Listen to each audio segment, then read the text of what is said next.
ज्ञान पल्लव एजुकेशन के मंच पर आप सभी का हार्दिक स्वागत। आज की इस क्लास में हम कवि नरोत्तम दास कृत सुदामा चरित के कुछ पदों को पढ़ते हुए उनके अर्थ को समझने का प्रयास करेंगे।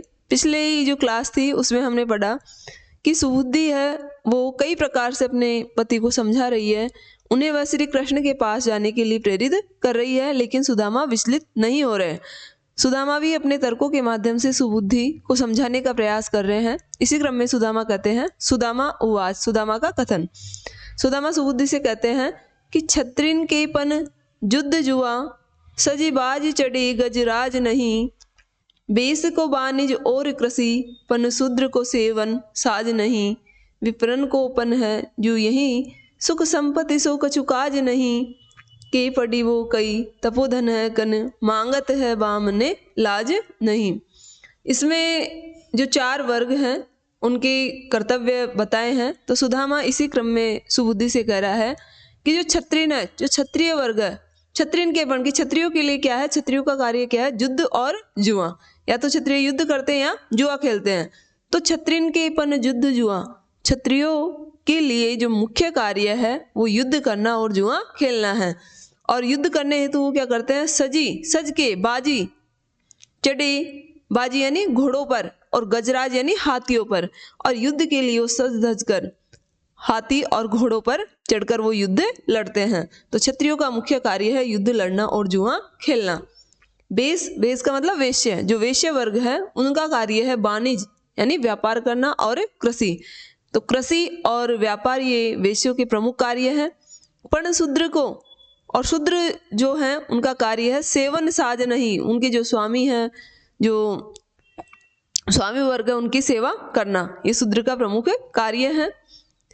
लेकिन जो विप्रन है, जो विप्र है, और सुदामा खुद क्या है, एक विप्र अर्थात ब्राह्मण है, तो विप्रन को पन है जो, विप्रन का जो काम है सुख संपत्ति सो कछु काज नहीं, जो ब्राह्मण लोग हैं उन्हें सुख और संपत्ति से कुछ काम नहीं है। ब्राह्मणों के लिए सुख संपत्ति की कोई महत्व नहीं है। अर्थात सुदामा ये कहना चाह रहा है कि सुबुद्धि मेरे लिए, मैं सुख और संपत्ति की चाह नहीं रखता। ब्राह्मण का प्रमुख कार्य क्या है, के पढ़िबो के तपोधन, या तो पढ़िबो यानी पढ़ना, या तपोधन यानी तपस्या करना। या तो ब्राह्मण पढ़ने का कार्य करता है या तपस्या का कार्य करता है। तो ये दो मुख्य काम ही ब्राह्मणों के हैं। और तुम कह रही हो, सुबुद्धि ने पिछले जो पद में हमने पढ़ा था कि सुदामा को उसने उलाहना दिया था कि तुम जो अपने मित्र है द्वारिकाधीश, उनके द्वार पे नहीं जाते और दूसरों के द्वार पे कण मांगते डोलते हो, भिक्षा मांगते डोलते हो। तो सुदामा कह रहा है कि कण मांगत दाने मांगते हुए, भिक्षा मांगते हुए बामने लाज नहीं। जो ब्राह्मण है उसको कण मांगते हुए अर्थात भिक्षा मांगते हुए लाज नहीं आती, शर्म नहीं आती, क्योंकि ये तो ब्राह्मण का मुख्य काम है। तो के पढ़ी वो के तपोधन है कण मांगत बामने लाज नहीं, या तो पढ़ना और या फिर तपस्या करना, ये ब्राह्मण के मुख्य कार्य हैं। और भिक्षा मांगने में भी ब्राह्मण को लज्जा नहीं आती।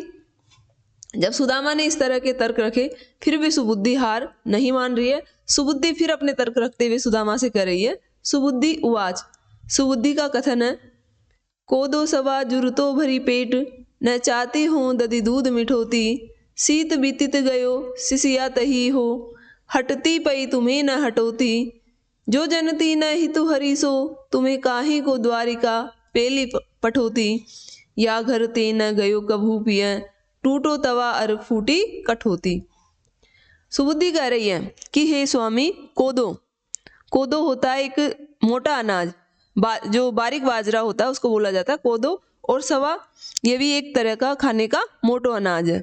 जुरतो भरी पेट, कि भर पेट के, अगर पेट भर करके हमें कोदो और सवा, हमें बाजरा और सवा भी मिल जाता, अगर हमें खाने मात्र के लिए भी अन्न मिल जाता, और कौन सा मैं ज़्यादा अच्छे अन्न की भी चाह नहीं रखती, अगर कोदो और सवा, बाजरा और सवा भी हमें भरपेट मिलता, तो न चाहती हो, नहीं चाहती हो यानी मैं, दधी दूध मिठोई, मैं दही दूध और मिठाई की कल्पना भी नहीं करती। अर्थात सुबुद्धि ये कह रही है कि मुझे भी ज़्यादा लालच नहीं है, मुझे केवल पेट भर के कोदो और सवा मिल जाता, इसमें ही मैं संतुष्ट हो जाती, मुझे दही दूध और मिठाई की चाह नहीं है, इच्छा नहीं है।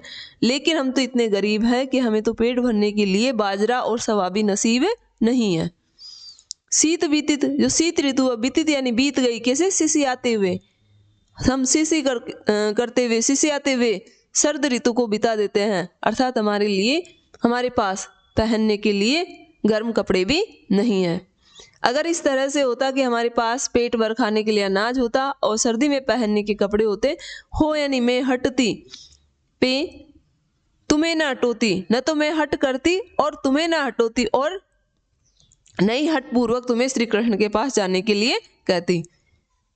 जो जनती न हितू, और जो यानी जनती न, मैं यह नहीं जानती, जनती न यानी नहीं जानती किस बात को, कि हितु यानी हितैषी है, हरि यानी श्री कृष्ण, कि श्री कृष्ण तुम्हारे हितैषी हैं या मित्र है, अगर इस बात को मैं नहीं जानती तो सो तुम्हें काहे को, तो तुम्हें यानी तुम्हें काहे यानी किस लिए, द्वारिका में पेली जबरदस्ती पठोती भेजती।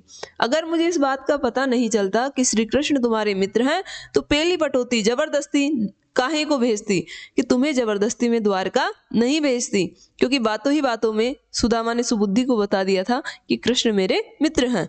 तो जब इस बात का मुझे पता चला तभी तो मैं तुम्हें जबरदस्ती श्री कृष्ण के पास भेजना चाह रही हूँ।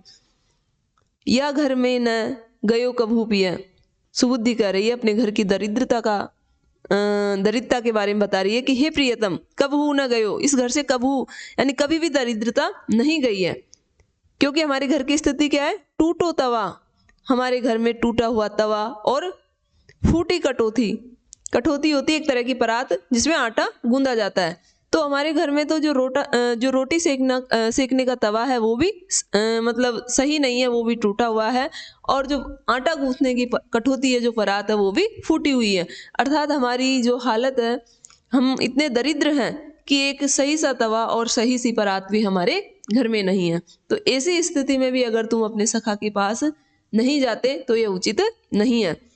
फिर वापिस सुदामा सुबुद्धि को समझाते हुए कह रहे हैं, सुदामा उवाच, सुदामा सुबुद्धि से कह रहे हैं, छोड़ी सवे तक तो ही लगी बक 8 जाम यहे जक ठानी, जात ही दहे लदाए लडा फिर लेहा लदाए यही जिय ठानी, पा कहाँ ते अटारी अटा जिनकी विधि दीनी है टूटी सी छानी, जो पे दरिद्र लिखो है ललाट तऊ काहू पई मेटी न जात अयानी।